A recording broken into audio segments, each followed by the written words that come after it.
Good afternoon, everybody, or whatever time it is where you are. This is Russ Reels Live, and I'm Russ Hedge, and I am so glad that you're with us today. I am blessed to have an amazing group today that we're going to be talking about veterans, veteran suicide, and some other amazing topics like transition and where our main guest is going in the future and things that are going on. But I'm going to let him talk about that.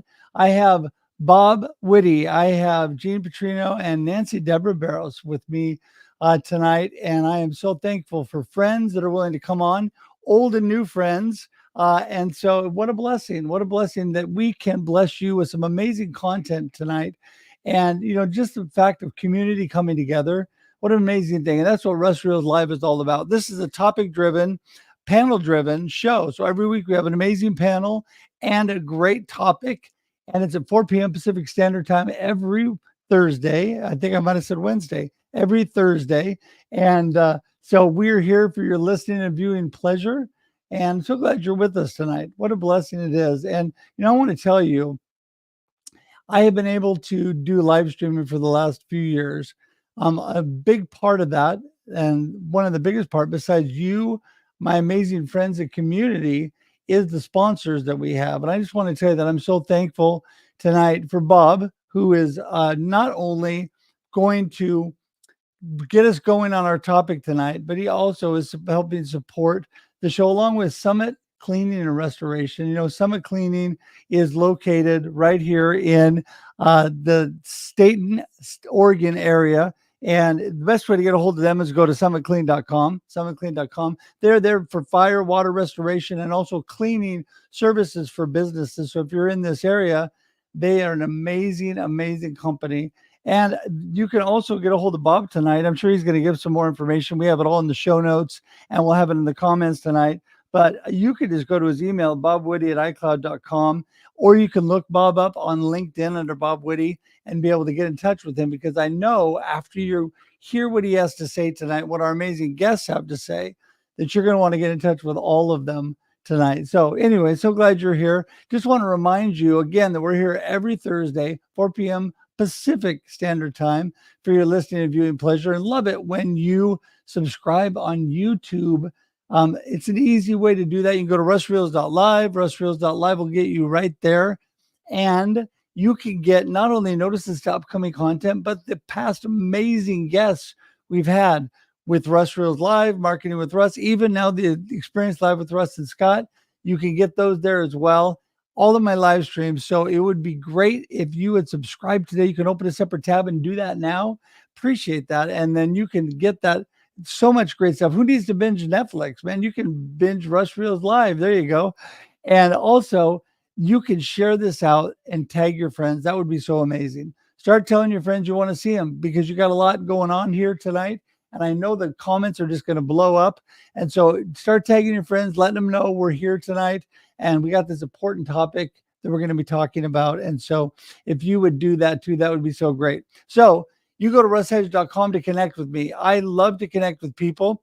Russhedge.com is a place, and you can get copies of all my books, and at least the ones that are out so far. Right behind me, Befuddled, Live the Life You Choose. If you want to be inspired and encouraged to live a life of purpose and passion, how to build connection and community, pick that up on Amazon today, or easier, just go to russhedge.com and get it right there. Also, I have 2 new collaborative books out. Volume 1 of Rattle the Wake, amazing. And the people that are on with me tonight have also been part of one of the Rattle the Wake volumes. Also, just came out with a note to my family. I Am Your Legacy, which is a book, amazing stories about writing to our future generations and our family, and have a chapter in both of those books. Both talk a little bit about my cancer journey and all that in there as well. And those can all be picked up at russhedge.com, or you can just go to Amazon or online booksellers for that.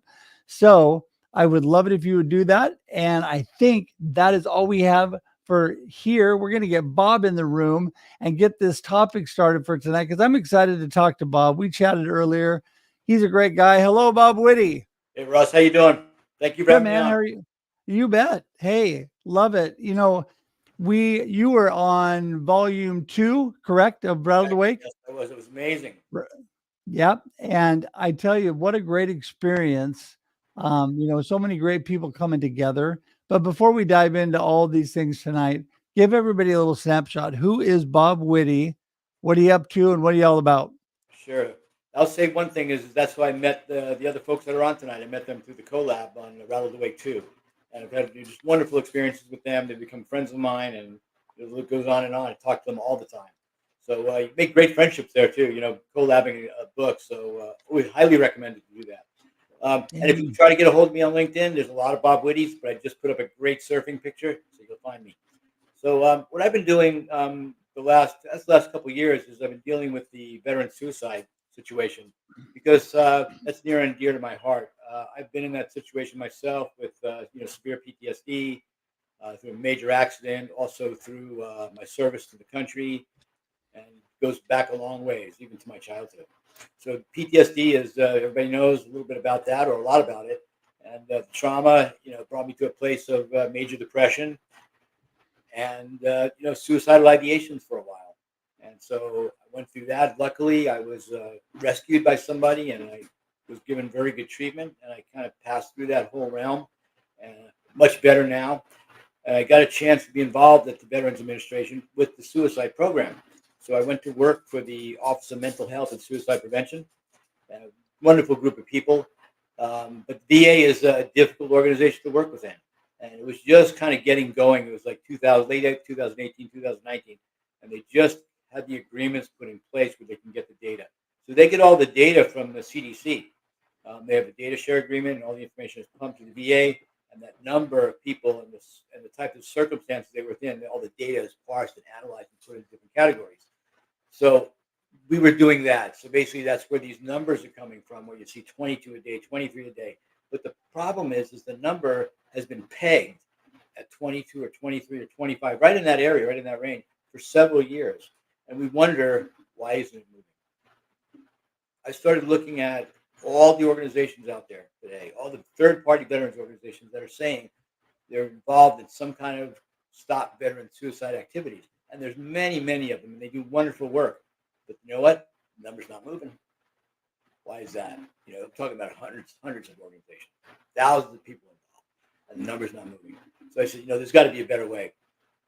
One of the ways those guys are chartered with is to provide programs to the veterans to get into some things that keep them active or whatever, some kind of programmatic something that they get involved with that would stop them potentially from committing suicide or taking their lives. And there's many out there, but they're just not rolled out properly. The Veterans Administration doesn't really do that very well, but they're there. But you got to kind of dig for them. So most people aren't willing to do that.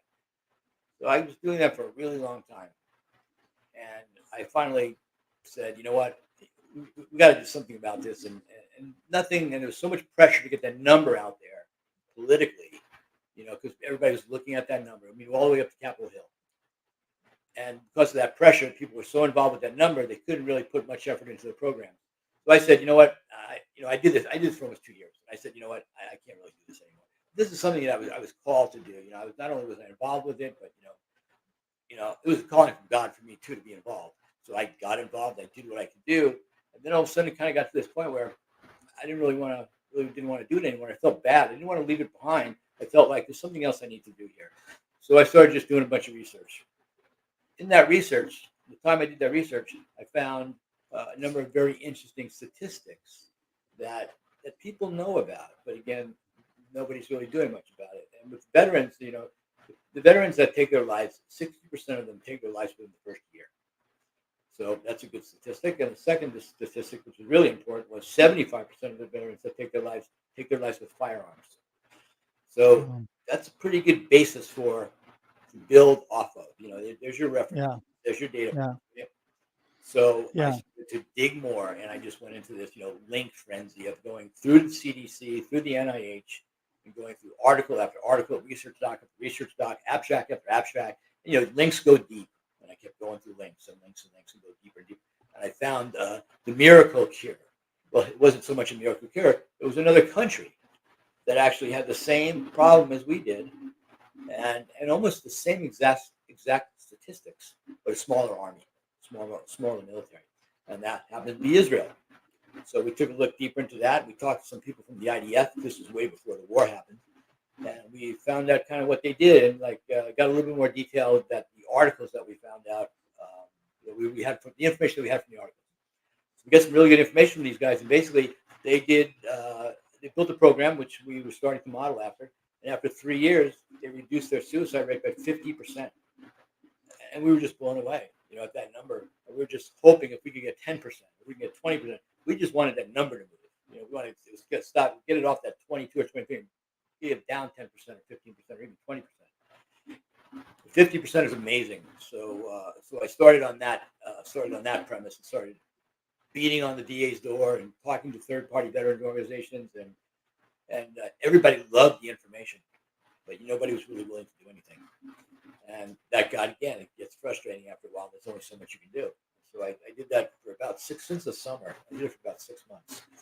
And as of last week, within the last couple of weeks, so much has changed in my life. And part of that was kind of leaving that, which I felt really bad about. And I didn't want to leave that behind because I felt like I didn't really complete my mission. But something else came up. But I was so fortunate that I met with a couple of people that actually wanted to run with the idea, but I hadn't talked to them in a while. We hadn't communicated. There's only so many people. I could talk to so many people, and then I keep going. And it's not like I leave people behind. It's just like I can't keep getting back to everybody. It's impossible. So I hadn't talked to this gentleman and his wife, and they have a dead organization as well. And they just contacted me over the weekend. And they said, "Listen, Bob, we've talked to a couple of people at the VA, and we want to spearhead the project." And they got permission from the VA. So I was able to pass that baton, which was just a wonderful thing for me because that's awesome. Felt like I left it behind, and I didn't want to do that, And man, it was such a relief to pass it on to this. And I'll announce that at some point, not here, but I will pretty soon about who that organization is. We're going to make a big launch out of that one for sure. Yeah, and that's a great place to jump in there. We get our other guests here in the room because it's nice to feel like you've completed something, although you're still really passionate about it. And I just appreciate all that you're about, Bob. I really do. And speaking of appreciating people, one of my friends for many years now and a cat lover and the queen of all kinds of things, Nancy Deborah Barros, is in the house. Woo-hoo. Thank you. And thank you, Bob, for all of that really great information. I think lots of us know that veterans come home and struggle. I don't think many of us know to the extent or things like, most of the suicides are within a year of being home and are perpetuated with firearms, things that we just aren't privy to, that really bring home the intensity, the severity, the reality of what's happening for people when they come home. And you guys, everyone who knows me knows I'm a big proponent for mental health and, radiating real and being ourselves out there and supporting one another. So I'm so thrilled to be able to be here tonight or this afternoon or this morning, wherever you are around the world, to support and be a part of this conversation. If you don't know me, my name is Nancy Deborah Barros. I am, as Russ alluded to, known as the Queen of Engagement. I believe in our communities, and our connections are our biggest commodity and our largest source of wealth. I have been named one of the top 50 most impactful people of LinkedIn. And I have LinkedIn Top Voice 5 times. I have 3 number 1 best-selling books, all of that good stuff.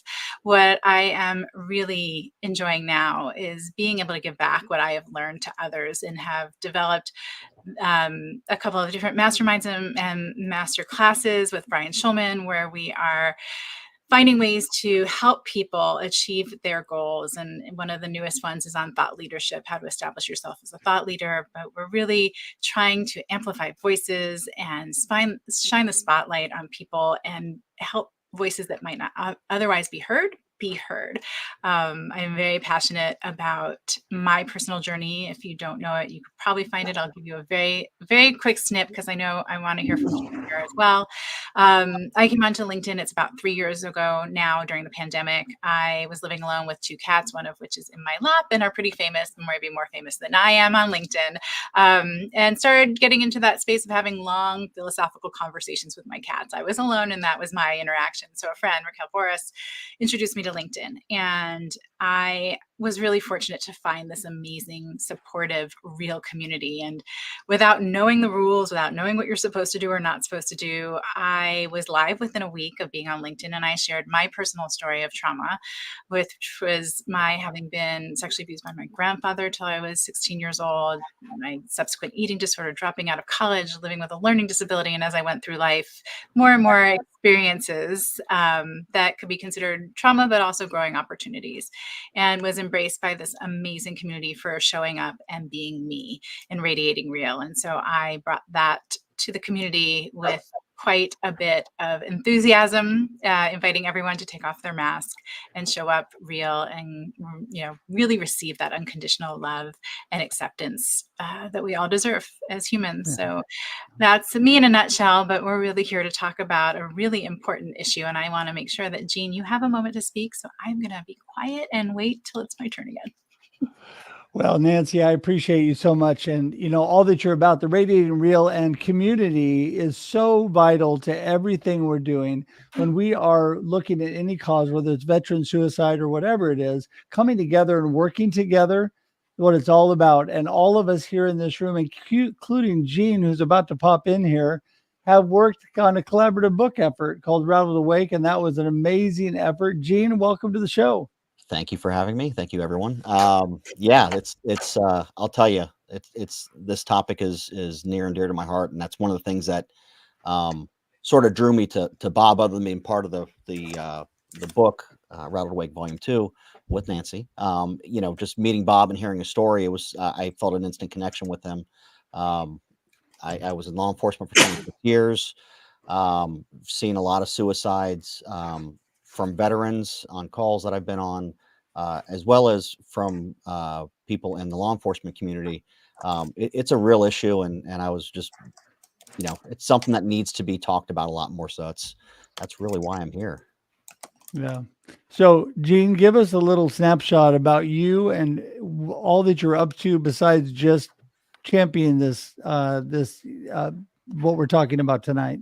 Yeah. So, like I said, I was in law enforcement for nearly 30 years, and when I retired, didn't know exactly what I was going to do. Had started a company teaching active shooter response, but that over time, I was right at COVID, so things sort of changed. I made a pivot a little bit, and we really are all about preventing violence. We focus a lot on healthcare because that's such a huge issue in healthcare right now. But it's even growing beyond that now lately because of a lot of the stuff with anti-Semitism, with the war and everything. And the fear that's in our world these days. A lot of people are worried about violence. So doing a lot of training for pretty much everybody, teaching them how to go from being victims of violence to being masters at identifying a threat before an attack occurs. So we're really about trying to help people stay safe and not be a victim. Right.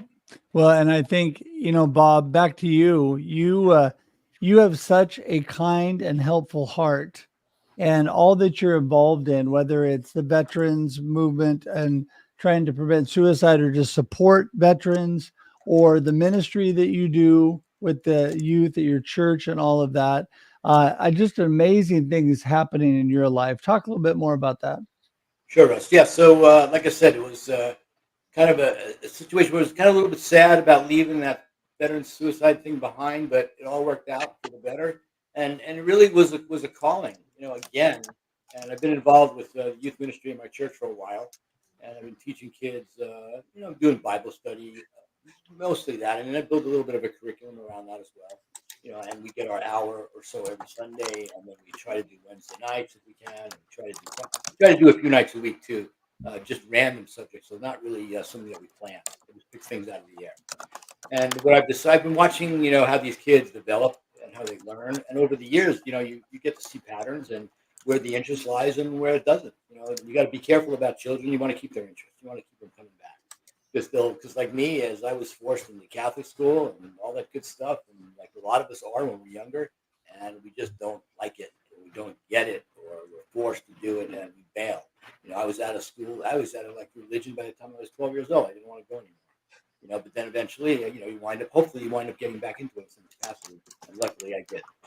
And so I've been working with children a little bit, and mostly for me, it's junior high kids, like seventh, eighth, ninth, 10th grade. Like sometimes I don't really go too much into high school. High school kids are. I remember how I was in high school. Nobody was telling me what to do. So I kind of stay a little bit away from those. No, they're great, but I tend to. I don't teach that specifically. I have another person like that. So I teach that kind of mid-range, right? And these kids are like little sponges, and they're so interested. And if you can make the stories fun, they have fun. And if they have fun, it piques their interest. And I like to be a little, like to have a little humor, and like I'm a very sarcastic person sometimes, and they love my humor, and that's what I do. I bring that to the table. But also, I've learned to see how they learn, and that's very very interesting. It's like the development of their not only their behavior but how they're actually learning things. I find out if you break things down fundamentally, they learn much better, and I started to do that. And I think that's an inherent thing, like around the church, that we don't do that as a whole. We do a lot of Bible study, but it's full on Bible study. We don't bring too much. We don't level it down too much for the kids. A lot of churches that I've been do not. They try to explain it a little bit simpler for the children, but they don't have a curriculum that's built around that. So, I started thinking about this. I've been thinking about this for a long time. And as the veteran suicide thing started to wind down, and it comes Christmas, and we get like the church activity starts getting a little bit more hectic, and then also we have this this disaster relief thing going on at church with Israel, and I've been at church nonstop for weeks. So we had a lot of chance to sit down, we had a lot of chance to talk, we had a lot of chance to reflect on what's been going on. It's coming the new year. What are we going to do? What kind of programs are we going to put in place? And bingo, boom! I got another calling, and that was to do something a little different for the children. And what I decided to do was move on to the air, just like Russ is doing, and do a podcast and just teach Bible verses, scripture to the children in some way, shape, or form. I've got some idea about a curriculum I want to do, but I'm going to break it down to the fundamental, and I want to get it out there, and I want to build an audience. And I called it a sticky audience that comes back. Wants to see. Right. Yeah. I love it that connection is so important at all levels. And Nancy, I think you just made a comment about this, because coming together as community, whether we're dealing with veteran suicide or we're trying to help and build the lives of children, or whether we're helping in other causes in our life, I think that's so vital. And, the mental health issue too, that you have dealt with and talk about so much, Nancy, it is pervasive throughout all of our society in so many different levels. So important to really be focused and knowing where people are, right? It's important to be vigilant, which is what I love about Gene. It's that awareness, right? We're not going to walk around afraid. We're not going to walk around expecting bad things to happen, but really being willing to talk about that these things are happening and they're out there. And if we talk about it earlier and more openly and more honestly, we're equipping people with tools to take with them throughout their lifetime. And I think for a lot of people, the first time they start talking about or seeking mental health support is when they find themselves needing it. And it's really hard to do at that point. And having a community and having people who are sort of lighting the way and leading by example, like everyone here is doing, and saying it's okay, right? It's okay to not be okay, and here's what it looks like to not be okay, and here's what I do, and what can we do to support one another? Really normalizing the human experience is so very important, and communities come in a lot of forms. I know, Bob, you're talking about youth ministry. For people, there is a comfort in religion. For some people, it's your neighborhood. It's your neighborhood community, your childhood friends, family. It comes from all different places. Your bowling league, who knows? But the more we can build these communities around us, and we learn to support one another, and we show one another what that looks like, and we show up, the more likely it is for us to really get a handle on what's going on before it becomes such a big problem that we're in a place of really battling to get someone back to a place where they are not in crisis, where they can really start moving forward from there, from healing.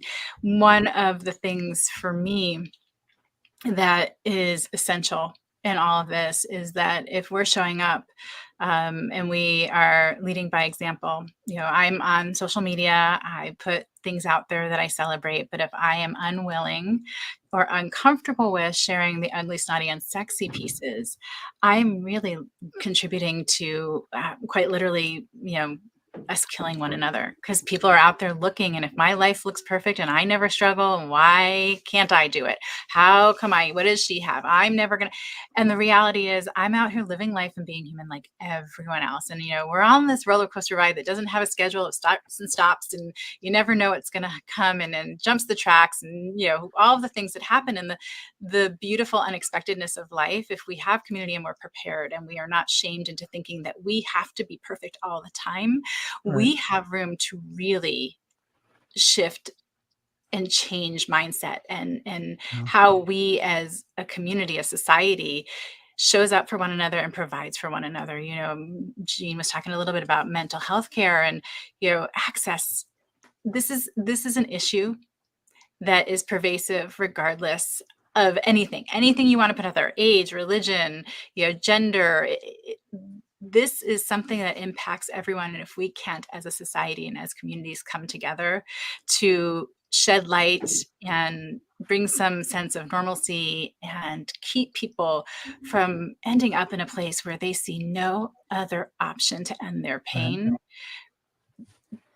for something that is relevant to every person, if we all did one thing differently, what a huge impact that would have. How much we could change just by smiling at someone.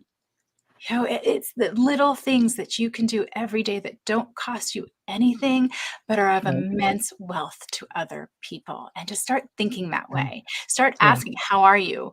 And really wanting to know the answer. I'll be, oh, how are you? And people are like, oh, I'm fine. I'm like, okay, how are you? Yeah. Really, how are you? Really, like, I want to know. you? Right. I want to know. I'm not here, and I'm not going to run away when you start telling me, oh, this is okay. I'm here. Get comfortable with other people's discomfort. And life is messy, as you've heard me say before, ugly, snotty, and sexy.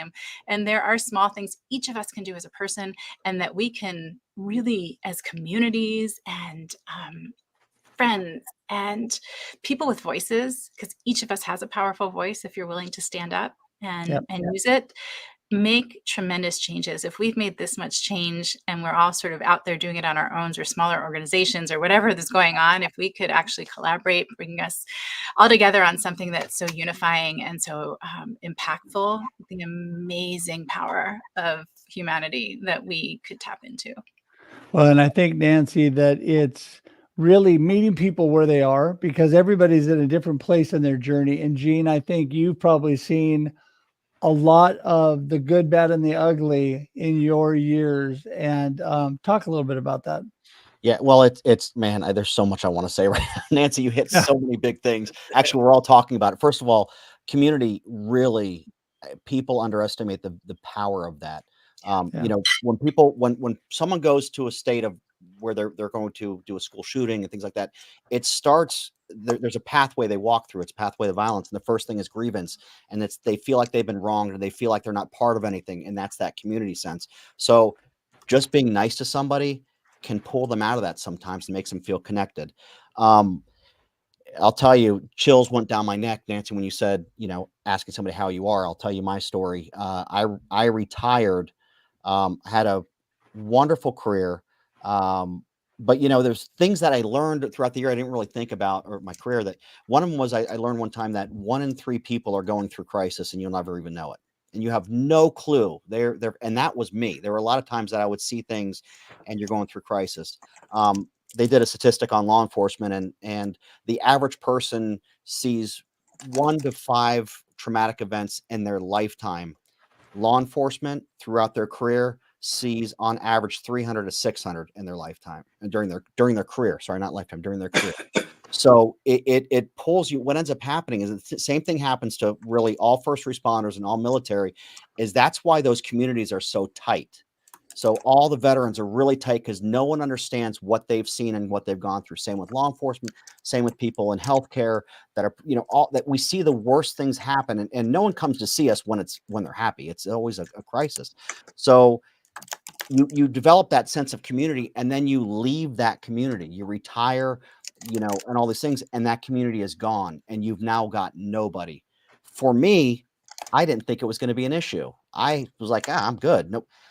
I'll tell you, I think about 5 months after my retirement, all of a sudden I couldn't sleep anymore. I had trouble sleeping, and I kept having these dreams of horrible things that I'd seen throughout my career that I had forgotten all about. And it was getting to the point where I was starting to get scared. Like I'm, I was like, I need help.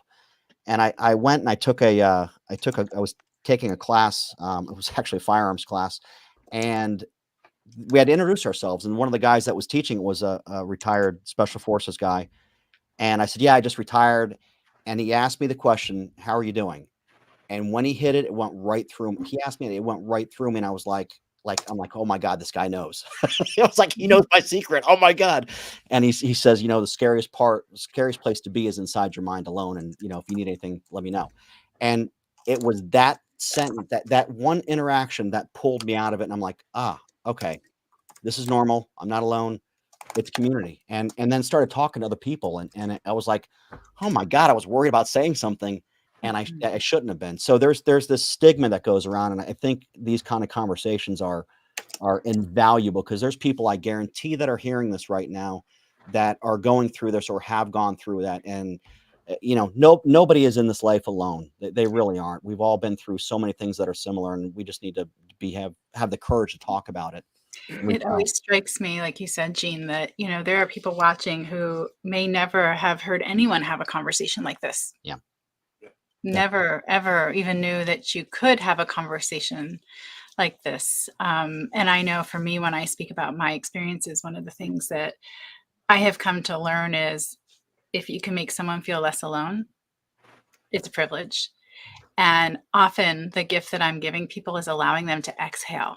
I don't think people realize how much they walk around holding their breath and their shoulders up at their ears, just terrified that they're going to be discovered, right? Who they really are, what they're really going through is going to somehow be exposed and destroy them. And I know when I was 16 and my secret came out, that was my biggest fear.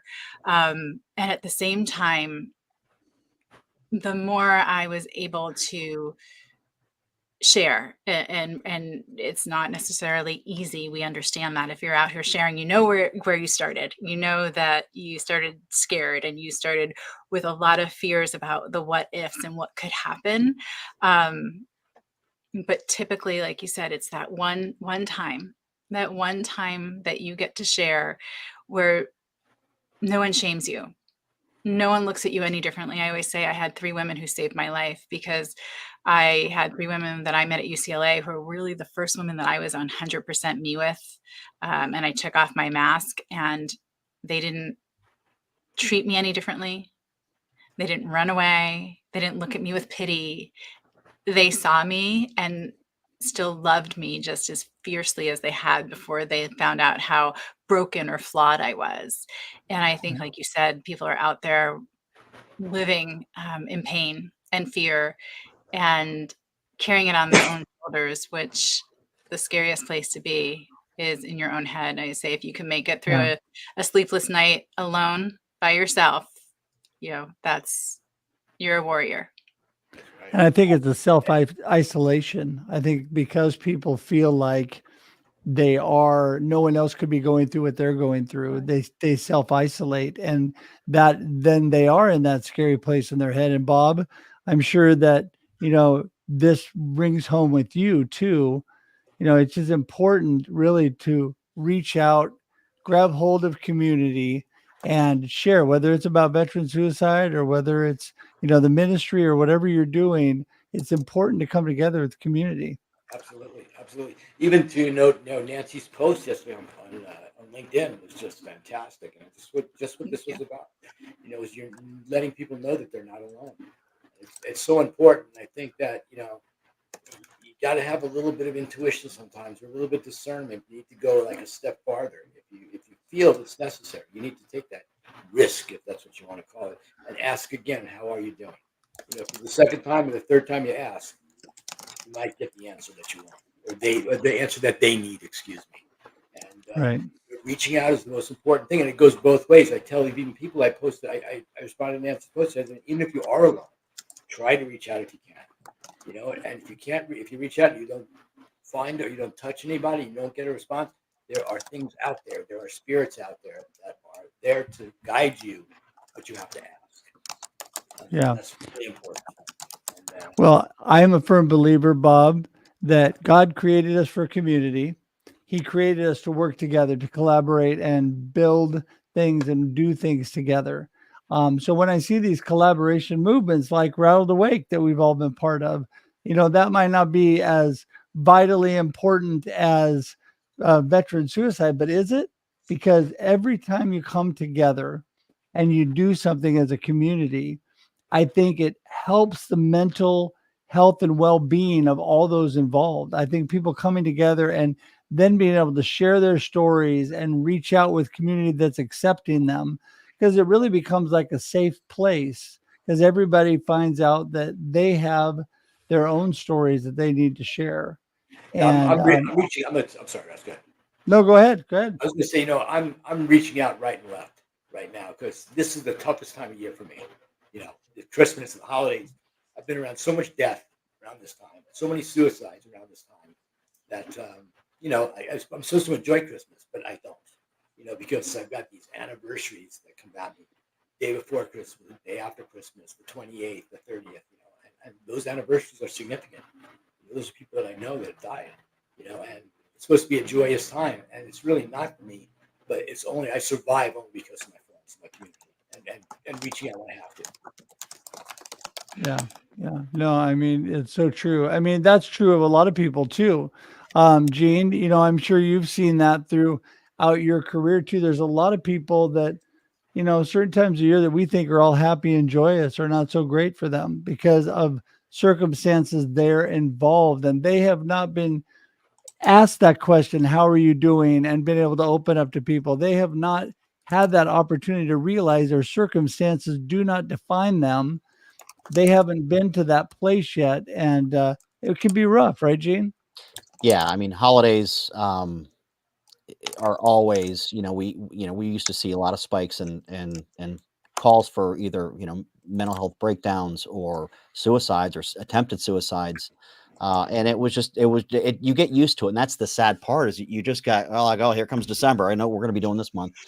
And it's sad. It's sad. It's sad that we have become a world where, you're almost, at times, you're afraid to speak up. You're afraid to reach out for help.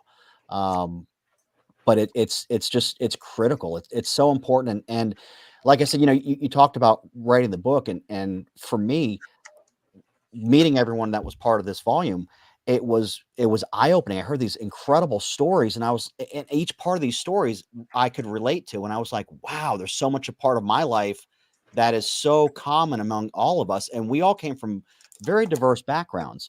So it pulls you even closer to seeing that, we all have differences, but we probably have way more similarities. And again, that pulls that community in, and expanding that out is really what um, is critical, especially this time of year. Is just reaching out and looking for people who are in need, and just ask them, how are you, what's going on, talk to me, Yeah. being there.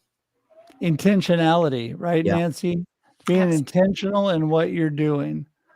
And I think when you do that, go ahead, Nancy. I was going to say, being mindful, as Bob is pointing out, and Jean, that this isn't the most wonderful time of the year for everyone. That people have different experiences and different connections with certain times of years, holidays, anniversaries. Sometimes we don't even know it's not a holiday; it's just a day, and you might find someone in their worst moment. And if we approach one another with empathy and kindness, again, I put in the comments, we don't have to have the exact same story to be able to say, like Jean was saying, to see ourselves in someone else's story, to be able to relate to the experience and the emotion of what goes on in somebody else's stories, because we're human. It's the beauty of it. We are able to connect on levels where we don't have to have the exact same experiences to really be able to empathize, understand, support, and show up. And I'm not a mental health professional, but I share some of the things that happened with me. And because we're on the topic, I want to share a few things that helped me and that I've shared with my community for this time of year and every time of year. First of all, it's best if you can put these things into place before you need them. And some of my favorites is I have a squad where they get an emoji. And for me, it's the SOS emoji. And I can send that to anyone in that group when I'm retreating. I don't want to talk to anyone, but the promise is I will send it. And then they know that I'm going to need a little bit more support. They know I'm going to need a little bit more checking in on. They know that I'm struggling in ways, that I'm needing to be seen, heard, loved, valued, and listened to and empathized with. And you had someone to take that moment. Is same in that same group. It's like a chain where sometimes you want to let people know what's going on with you because you really do need and want the support.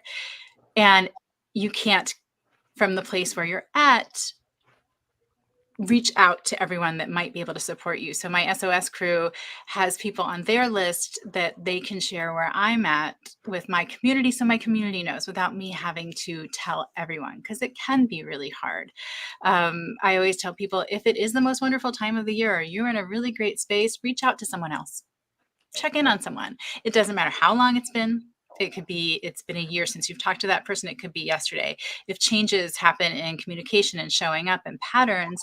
And the other one that I often do myself is when I'm feeling bad, I will reach out to someone else and ask how they are, check in on them, let them know that they're being thought of, because it gives me a connection and a sense of purpose, but it also initiates an interaction, which often is what I need. But I have a harder time saying, hey, I'm struggling right now, than, hey, thinking of you, I hope everything's great, kind of thing.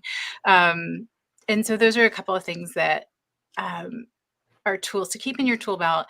They don't necessarily solve every problem, but they are ways that we can start to express what we need with other people without using a lot of words, ways that we can reach out without a lot of effort, because often when you're in that place, everything feels like it takes so much out of us, and to just begin to show up for one another and notice, like you said, intentionality and things that are changing. If patterns are changing in communication, if people are, not showing up in the way they used to, just check in on people.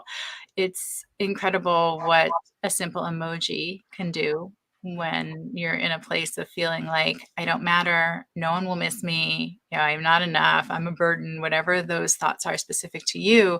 When someone says, hey, I've been thinking about you today, or just sends you a little smiley face. So just reminding everyone that everyone's experience is different. And while we don't have to dim our own joy and excitement, to just look around, and really be willing to see people, cattail, there you go, really be willing to see people,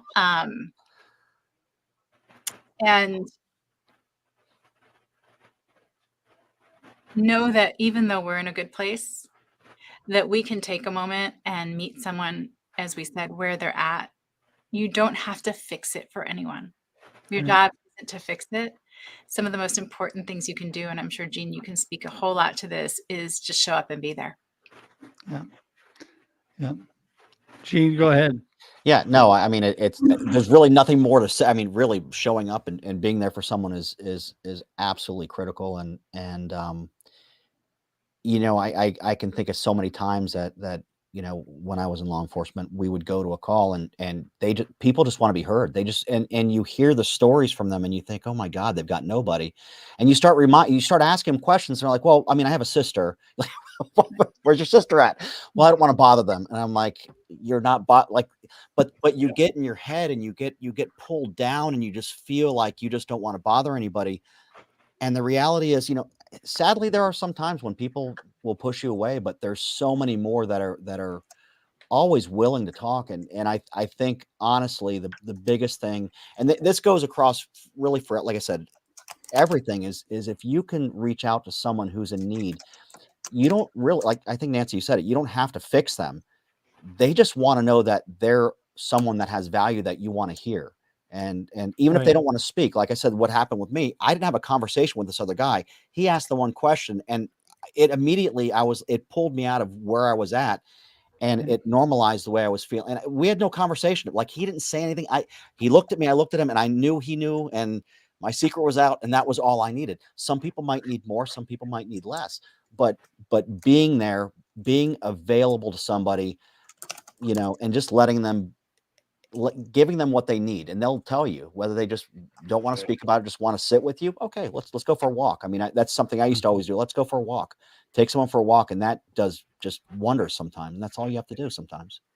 Yeah. I have, Yeah. I have a guy in a group that I'm in, a veterans group, and what PTSD group, And he just came up with just this great idea, a couple weeks ago, and he opened up a chat room for Veterans Crisis, and he just sits there from 7 o'clock at night till 12 midnight every night, and just waits for somebody to come on.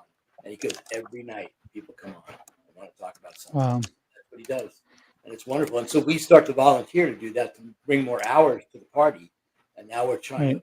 We almost have 24 hours a day covered now, and it's great. And I've been on a couple hours. I like to do the wee hours in the morning sometimes, and along with the infomercials, right? And no, I'm just kidding. And it's really, it's great. I've had a couple people come on, and they really need to chat about some things. Yeah. I don't know where they went after that, but it was good while we lasted, So, Bob, I'm going to let you start off our last round here. Just what I really want to hear. This is an amazing topic we could talk about forever. All that we are talking about, because it's so vitally important to so many things. But just being there for people, just showing up and connecting, and really valuing people, showing up where they are, asking them how they're doing, and really listening. I mean, how many times have we said, "How you doing?" and walked right past the person and never stopped? There's times that God will completely stop me. I'll walk past somebody, I'll say, "How you doing?" I'll keep walking, and they'll say, "Yeah, not so good." And all of a sudden God's like, "Stop." And I'm like, and I back up and I go, "Okay, let's talk," because sometimes people just need you to be there and listen to what they've got going on. So, Bob, give us your gold nugget of today, and then remind everybody how they get in touch with you. Sure. Yeah. I mean, like I was saying earlier, for me, is like, for me, it's like kind of almost like I say discernment, because that's like my one of my spiritual gifts, from God, is that I can tell if there's something going on with somebody, and it forces me. It's not even a gold nugget, Russ. It's just like it makes me ask that extra question. It makes me stop in my tracks and confront them if I have to.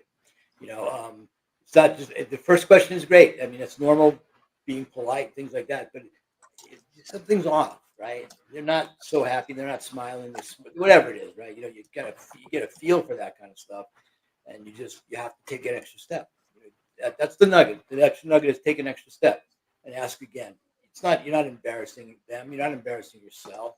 You're most likely doing somebody a huge favor, by taking that extra step. So that's part of it.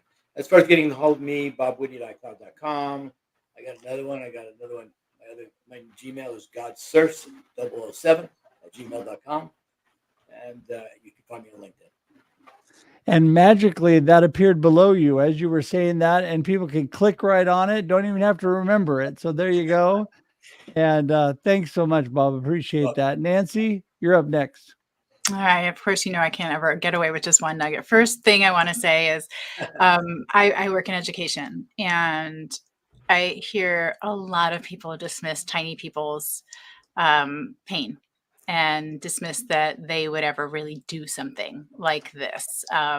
Unfortunately, in my career, I have lost students as young as 10 years old who have died by suicide. So please don't dismiss the feelings of anyone. Little people are suffering. Little people are not immune. And just because they're small or young doesn't mean they won't try and unfortunately find a way to end their pain. The other thing is, if you're in the United States and now Canada, if you're feeling like your brain is lying to you and it's telling you that you don't matter, that no one will miss you, that you are a burden, please pick up the phone and dial 988. You'll be anonymously connected with a qualified counselor. Make that call, please, first. If you are not able to do that, go to your nearest emergency room for help and support. I think for me, the final thing would be, I think sometimes we apply rules to ourselves that we would never apply to anyone else. And so I put in the comment, you agree? Yeah. Okay. I put in the comments, think about when people open up to you, how often do you really think of them as a bother or a burden? I know for me, that's not typically, I feel privileged. I feel purposeful. I feel thankful and grateful that someone would come to me and feel comfortable with me. So when we are on the other side of that and you're trying to convince yourself, or that's what the thought is in your head, is I'm a bother, I'm a burden, just stop for a moment and think that really when we can help others, how how much that lifts us up personally. And for someone to do that for us, we're doing a lot for them as much as they're doing for us. It's not a one-way street. In order to get a hold of me, your best place is on LinkedIn. It's Nancy Deborah Barrows, Debra, and I'm sure magic will happen somewhere down here in just a moment if it hasn't already. I am available through LinkedIn. I'm on other social media, but LinkedIn is really my main hub. And I always tell people, if you can't find me there are 3 people here on this side, that know where to find me. You can get in contact with any of them. And if all else fails, try smoke signals. We'll make it happen. We'll find one another. And that truly, I value my community and I value each connection. And in no way, shape, or form do I want anyone, because I've heard this before, say, oh, I'm not going to reach out because you are too busy. You are, oh my gosh, look at everything on what you've achieved. You're too big. You're out of my league. We are all human. That's right. All human. That's all that matters. We are very much the same. There is very little that is so different about us that we can't connect, appreciate, and help one another. Well, I would say a big amen to that. And I appreciate you so much, Nancy. And Jean, you're there to wrap her up for us tonight. Oh God, I could talk for another hour probably on this. We all could, I'm sure. There's so many great nuggets that came out of this. I was thinking, as Bob was saying, it's a good conversation, good question asked in the beginning. There's been times when you ask that question, how are you doing? And they're like, I'm fine. And they don't really want to answer. And one thing that I've always found helpful is to ask them for help. Hey, I want to ask you a question. And, if you don't know how to get through to them, maybe get them to come to you a little bit. Hey, can you help me out for a second? People want to feel like they're valued, they're needed. And that's just one of those techniques that I've used over the years that have been pretty successful. And as far as the kids, again, I'm going to keep talking about violence because that's what I deal with, but it all comes back to that not feeling like they're part of something. And when you're talking about schools, especially kids, that's what they're feeling. They feel like they don't fit in. I mean, I think everybody in school feels like that. They just don't realize that everyone else feels like it. So that's right. But I mean, it's be available if someone needs your help. Just give it. Like I think you said it perfect, that you feel honored, Nancy, when you said that you feel privileged that they would ask you. I feel the same way. I really do. And just be available to somebody. As far as me, you can find me on LinkedIn. I know my information, I think I saw it at one point, was already on there. But LinkedIn is the best way at Gene Petrino. I'm, again, on all the other social medias too, but probably the easiest way is LinkedIn. Well, and that did magically appear below you there, Gene. And so, yes, everybody can go there and connect with this amazing, amazing group. And, I am so blessed to have so many amazing friends. And Gene is my newest friend of this group. And Gene, I always tell everybody, I'm a lifetime connector. Now you're stuck with me as your friend. Right, so there you go. And I am glad that we were all blessed with a great community that we're part of, that we were all part of this great Rattled Awake movement, which was a great community of itself. There's communities within communities sometimes that really kind of hone in some of the more important points in our life. You know what? And we all need to realize that we need to show up for one another. We need to meet each other where we're at the time. And there's differences, but there's so much, like Nancy says, that is similar in our lives. And the number one thing there is that we all need each other. We are better together. I always say that. We are truly, truly better together. And I just want to thank everybody for being here tonight. I'm going to close things out with everybody here on the screen and just remind you that we are here every Thursday, 4 p.m. Pacific Standard Time for your listening to be your pleasure. And we have amazing guests like the ones on tonight. So thank you for being here tonight. And until next Thursday, we'll see you again. Have a wonderful day and a wonderful life. Talk to you soon. Thanks, Bye, everybody. everybody. Bye. Thank you. Thanks, Thank you. Russ. Night. Thanks, Russ.